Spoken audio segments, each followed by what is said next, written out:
So before I move on to the root control, there are a couple more things that I want to do with my side and flap controls. And just to make this a little easier, I am going to knock them down a little bit here in the hierarchy so that I can select the top node. And then I'm going to group them together. This is going to be my side and flap control group, and that's just so that I have easier access to them. So with all of these, I'm just going to select them all, and they are rotate only controls. They're never supposed to translate, they're never supposed to scale. So just to make my life a little bit easier, I'm going to go to the channel box, click and drag over translate, and in my right click menu, I'm going to lock and hide, just to get rid of that. I don't need it. Same thing here with scale and visibility. Right click, lock and hide selected. And right there, it's going to be a little bit easier for me to start taking these and rotating. And then when I want to reset, I can just do a great big thing and zero all that out. Whew, that makes my life so much easier and it just looks so much cleaner. Now, the other thing that I might do at this point, and this is absolutely bonus material, so if you don't do this, I won't blame you, but I think you should know that this exists. I've been living in my channel box this whole time, but I've also got an attribute editor over here. And the attribute editor has some nifty things. First, across the top, it's got my shape node, and it's got my object node. In the object node, I can set limits. So for example, the flap that I've got selected can rotate to probably right about here, and after that it starts to pass through the other part of the model, which looks really weird. So this is maybe as far as this flap should ever rotate. Now, when I read down into my limits, this isn't a translate, this is a rotate.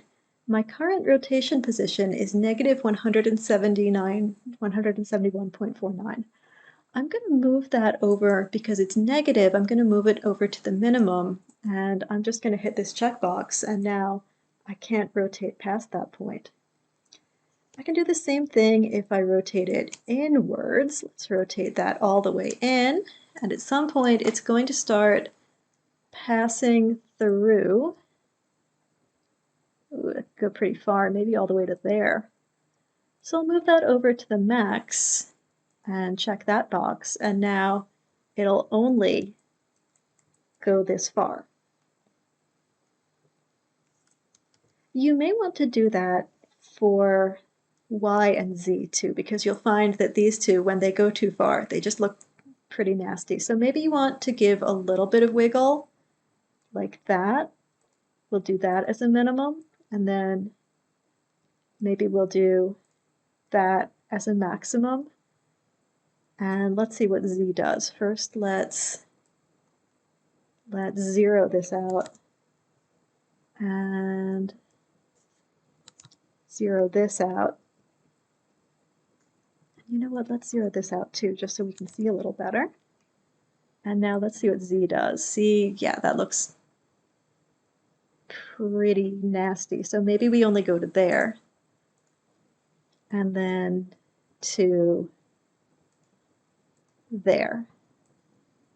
And so now you're giving your animator a little bit of wiggle, but not so much that they can really go too crazy. So I think it can be really nice to set these limits so that you can't overdo it yourself. You would have to go through and do that individually for every flap. But the nice thing is that you can also just say, like, these are both in the 170s. So maybe I want to go from negative 172 to positive 172. And then I can do the same thing over here. Let's just set these, and we'll say negative 172, positive 172. And then for my y, that looks like we're going between -2 and +2. And you know what? Let's do the same thing here, -2, +2. And then I can just do the exact same thing for this side. So we'll just turn all these on, and we'll do -2, +2. And now, without me having to do any kind of testing, I will have the exact same limits. So I can go crazy, but not too crazy. This one, the only difference is going to be that my z is going to go from -172 to +172. And then these two will go to -2 to +2. So, once you get your numbers worked out, you can get this going pretty quick. So that's how you set limits on the amount of rotation that you can let people do. And yes, this will also work for translate and scale, but we're not doing translate or scale controls right this very second. So I'll just do these quick little limits right here on my flaps, and hopefully you'll give it a try, because I think it can be really nice for you to limit what people can do with your rig. It gives you a good feeling of control. So that's your bonus. The main thing that I want you to get is in the channel box. In the channel box, you can lock and hide the channels that you're not using. In this case, that is going to be translate and scale. Locking and hiding is in your right-click menu. If you're feeling a little uncertain about locking and hiding and you just want to lock, you can do that. I recommend locking and hiding. I think it's fine. But you do you, and if all you want to do is lock, you can do that. They're both in the same place.